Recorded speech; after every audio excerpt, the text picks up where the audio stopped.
Hey there! So it's been a while. Not going to sugarcoat it, things have been very busy on my end, but that's not going to stop me. I'm not giving up on this game, and I feel like just a little more work and I should be able to release the finished version soon. Though if you want to try playing it, it's already been up on itch for the past year. Might still have a bunch of unintended issues, but I'm slowly patching it up as I go.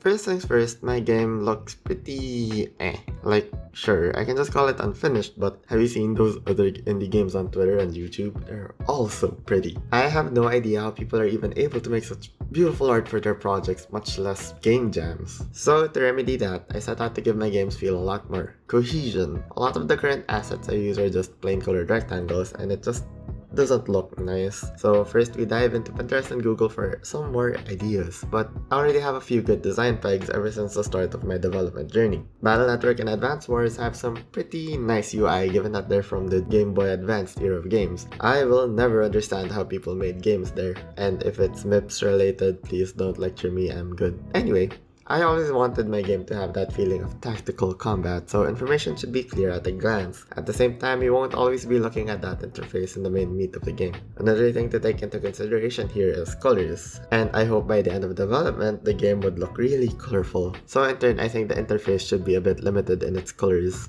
Right now, I've settled with a lot of blocky TV screens and buttons. I've been told that they should try to look more pushable, so for now, most of them are in bright colors to catch your attention. The screens themselves are pretty one-note, but with a bit of 3D near the edges, in some cases like the deck editors, I try to break the bland screen by using a checker pattern. My biggest Godot gripe right now is I don't know how to make these scroll bars look the way I want them to. But for now, it's fine, they work and that's enough for me. Finally, I've been on and off about it, but I think that a nice clean pixel outline will help capture the feeling of those old Game Boy games perfectly.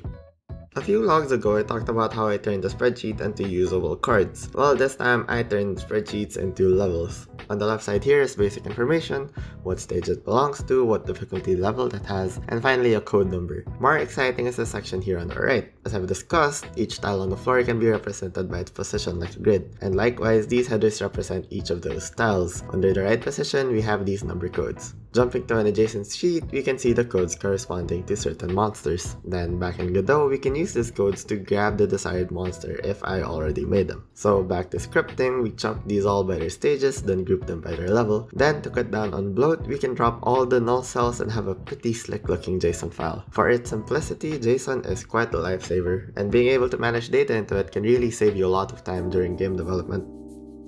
Oh, and hey, I know that my upload schedule is very bad, but I really want to do more in the game development space as well as here on YouTube. So if you may, I would really appreciate it if you subscribe so that you can see more of what I'm doing when I do them. If you have any advice, comments, or suggestions about OpenFire or any future project, I'd love to hear it. Marketing is very much not my strong suit, but I really love being able to share my work with all of you. But speaking of marketing, I've been way too scared to upload OpenFire to Steam because of a few reasons. Number 1, my work schedule is haphazard.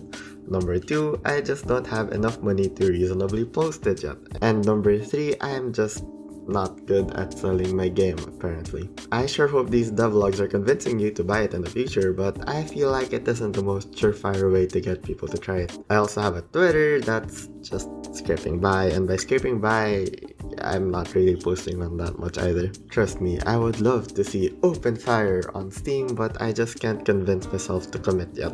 Is it worth it? I don't know. But I have faith in this game, and I know if I just work harder, maybe I'll convince myself. On a side note, my game sold for $5. If you're watching this, whoever you are, you know who you are. Thank you. Anyway, that's going to be it for now. I'm glad we were able to chat again for a bit. I've been having a lot of fun ideas for new projects, but I can't just drop OpenFire like that, so I'll save those for later. I've also been wanting to rebrand myself as I push the game further into development. Whoa, 2 layers of development. Anyway, I hope this cute cutout style isn't too weird of a change, but that's it for today. I am the Noontime Dreamer, have a wonderful afternoon, and thank you so much for watching.